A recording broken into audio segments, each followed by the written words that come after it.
شادی ہال میں داخل ہوتے ہی میں ایک ٹیبل پر بیٹھ گیا۔ دروازے بند اور ہال میں لوگوں کے ہجوم سے گرمی محسوس ہو رہی تھی اور میرے سر پر گرم ٹوپی کی وجہ سے سر میں خارش ہونے لگی تھی، تو میں نے ٹوپی اتار کر سائڈ پر رکھ دی اور ٹینٹ پر خارش کرنے لگا۔ اب میرے پیچھے ٹیبل پر بیٹھی خواتین جو کافی دیر سے چغل خوری میں مصروف تھیں، میری ٹینٹ دیکھتے ہی ان میں سے ایک کہنے لگی، اتنی سردی میں ٹینٹ کروانے کی کیا ضرورت تھی اس کو بھلا؟ دوسری بولی، کوئی نیا فیشن آیا ہوگا۔ تیسری بولی، آج کل کی نوجوان نسل بھی اس کالے منہ والے یو انیس سنگھ کی کاپی کرتے ہیں، اپنے دین سے تو کوئی سروکار ہی نہیں ان کو۔ یہ سب ماں باپ کا قصور ہے جو اپنے بچوں پر توجہ نہیں دیتے۔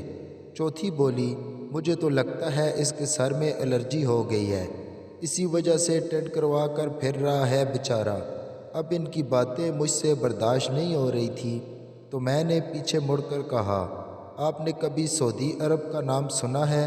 وہیں جہاں آپ سب کا ہیڈ ماسٹر شیطان رہتا ہے، جس کو ہر سال حج کے دنوں میں حاجی کنکریاں مارتے ہیں، وہی آپ کے دماغ میں بیٹھا ہوا ہے اور آپ کو سب رشتہ داروں کی چغلیاں کرنے کے بعد مجھ پر لیکچر دینے پر اکسا رہا ہے۔ میں وہاں گیا تھا اور عمرہ کرنے کے بعد ٹینٹ کروائی ہے۔ اگر ویڈیو پسند آئے تو لائک اور سبسکرائب کے اوپر انگوٹھا زور سے دبا دیں۔ شکریہ، اللہ حافظ۔